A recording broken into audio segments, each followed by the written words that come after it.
Okay, so just some research to kind of tell you how we're doing the proof of concept at the 167 project. So I'm just going to share a screen. And while I'm sharing the screen, I want you to know that we do 3 classes a week. We do the community of practice on a Tuesday. We do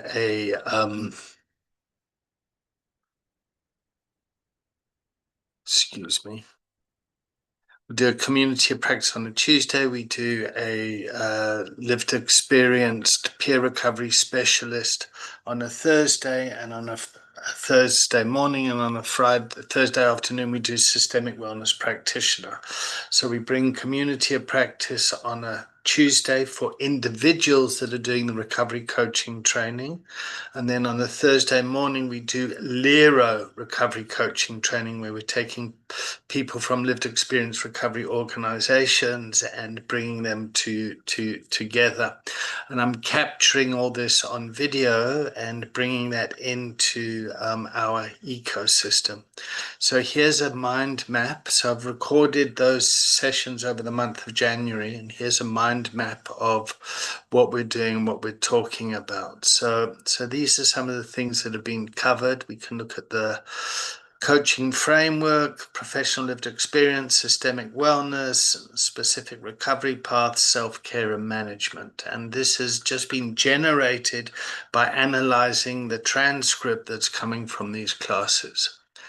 And here we talk about the coaching framework. So we got the 3 C's: check-in, contract, content. There we go. Check-in, contract, container.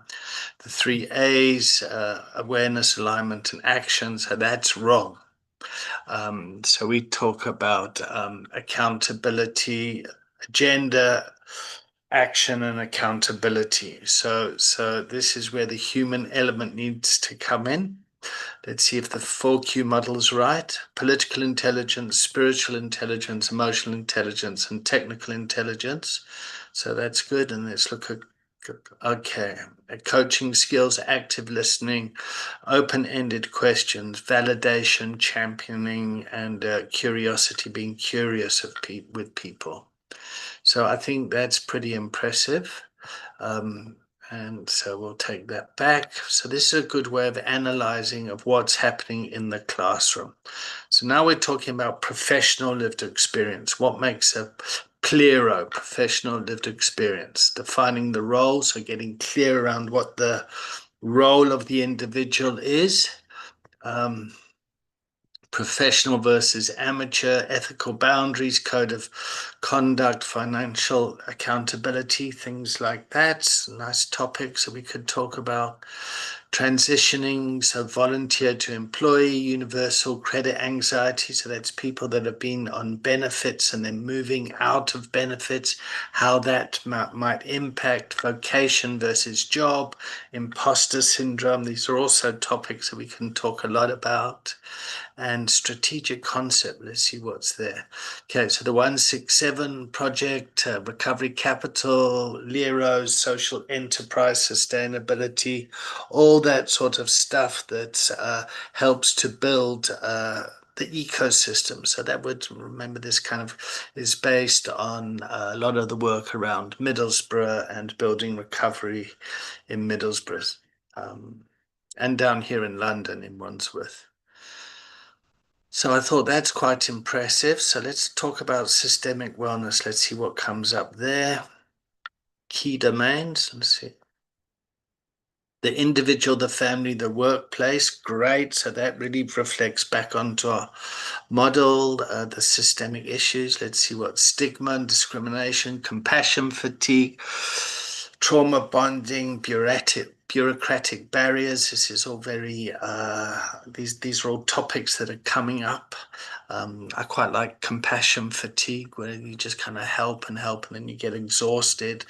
This speaks to supervision, trauma bonding, where everyone comes to say a fellowship and everyone identifies through their trauma, and then they think they're an elite group that have an illness that makes them separate from the normal population, whatever that is.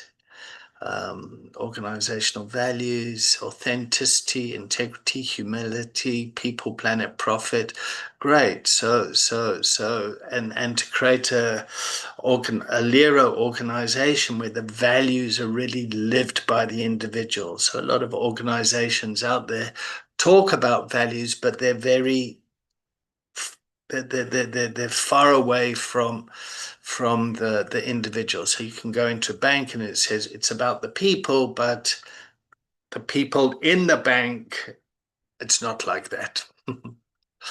Okay, different recovery pathways.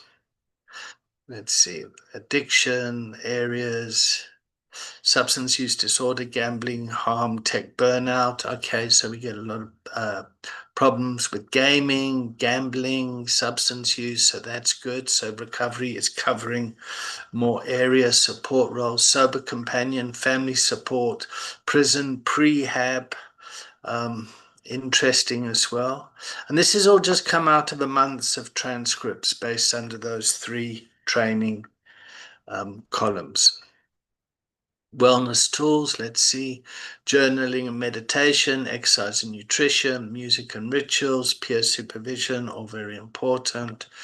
Emotional regulation, acknowledging anxiety, set realistic boundaries, grief management, managing resentment. Okay, so our personal lives can impact our professional lives. So I'm quite impressed with what's come up here um, around this. So I'm just going to save that mind map there. So let me stop sharing.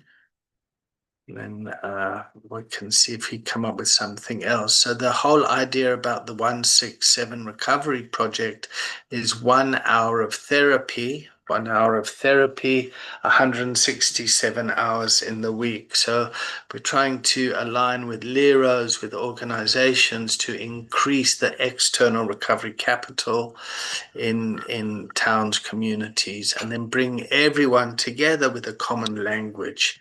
And we're trying to do this globally as well. Let me see what else I've got for you while we're here.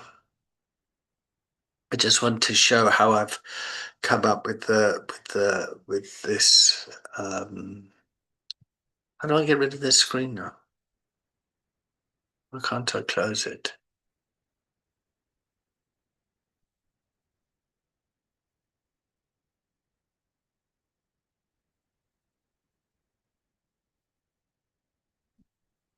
Okay, so here's the notebook that we've got, and here are our classes. So there's a community of practice. We've captured 2 classes there, so that would be 4 hours of content and transcript. Then we've got the Lero, that's Thursday, so that's 2, 4, 6, 8. And then the SWP is another 2, 4, 6, so that's 8 and 6 is 14.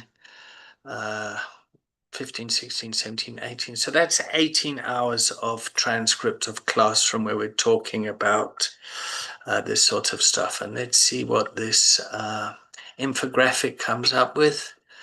So there we've got the content, and here we've got a picture.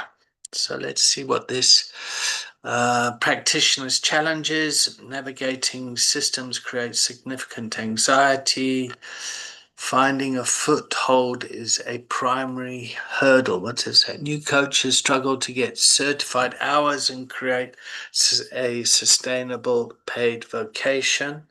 We can look to address that in the 167 project. Balancing empathy with boundaries is crucial. A lot of criticism in Lero's around boundary management because the organization lives in crisis, chaos, and conflict, and people come from traumatized environments that often have had poor boundaries in the past, and then they've been put into institutions often with very strict boundaries, and when you take those away it can create a lot of anxiety.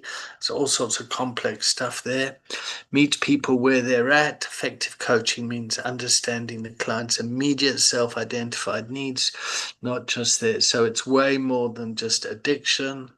The 167 hours philosophy, I've just spoken about that. Recovery happens in the 1 6 hours a week outside the 1 hour therapy session.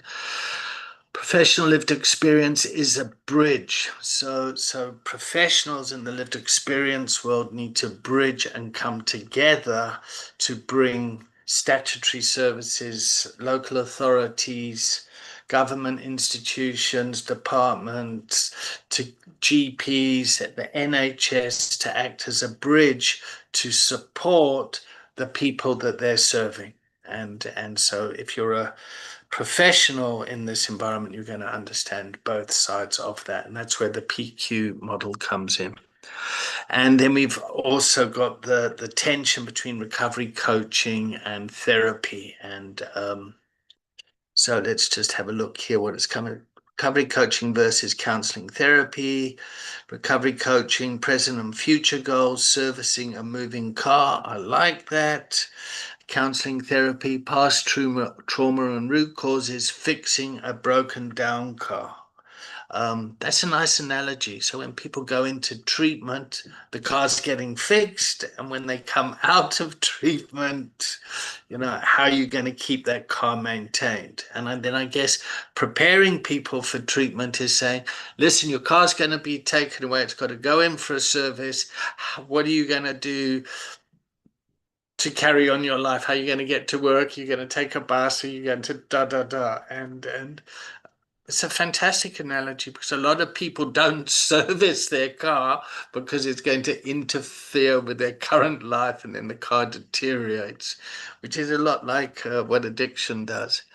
So I'm really enjoying this AI stuff. I hope this short video summary about what we're doing is helpful. And yeah, so in the previous video, so it's the costing of this is £350 to get someone certified in this work. And we can talk about that more later.